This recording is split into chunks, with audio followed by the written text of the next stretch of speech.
আল্লাহ তাআলা কনফিউশন মধ্যে বলতেছেন ওমা আরসালনাকা ইল্লা রাহমাতাল লিল আলামিন, নবী আমি আপনাকে সারা বিশ্বের রহমত স্বরূপ প্রেরণ করছি। কি স্বরূপ প্রেরণ করতেন? রহমত স্বরূপ প্রেরণ করছেন। রহমতের কিভাবে হলেন? আল্লাহ রাসূল সাল্লাল্লাহু আলাইহি ওয়াসাল্লাম হাদিসের মধ্যে বলেন যে দেখো প্রত্যেক যুগে যুগে যে নবীরা আসছে আল্লাহ পাক রব্বুল আলামিন প্রত্যেক নবীকে একটা সুযোগ দিয়েছিলেন দোয়া করার জন্য, যে আপনাকে একটা সুযোগ দিলাম, আপনি আমার কাছে একটা দোয়া করেন, এই দোয়াটা আমি সাথে সাথে কবুল করে ফেলবো। এমনি তো নবীদের দোয়া কবুল। নবীরা মুস্তাজাবুদ দাওয়াত ছিলেন, তারা যে দোয়া করতেন দোয়া কি হতো, আগে হোক পরে হোক আস্তে আস্তে হোক কবুল হতো। কিন্তু বিশেষ একটা কাল ছিল যে আপনি একটা দোয়া করেন, বিশেষ দোয়া, যে দোয়াটা আমি সাথে সাথে অবশ্যই কবুল করবো।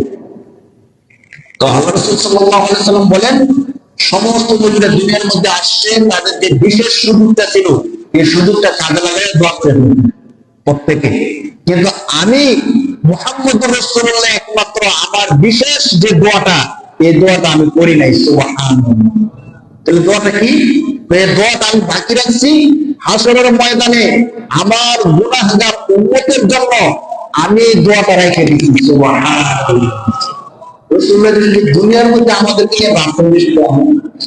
জানে যে উম্মতকে শয়তান ধোঁকা দিবে, উম্মত গুনাহ করবে, হাসরের ময়দানে উম্মত কি ধরা খাবে, তখন আমি নবীর সুপারিশ দরকার না।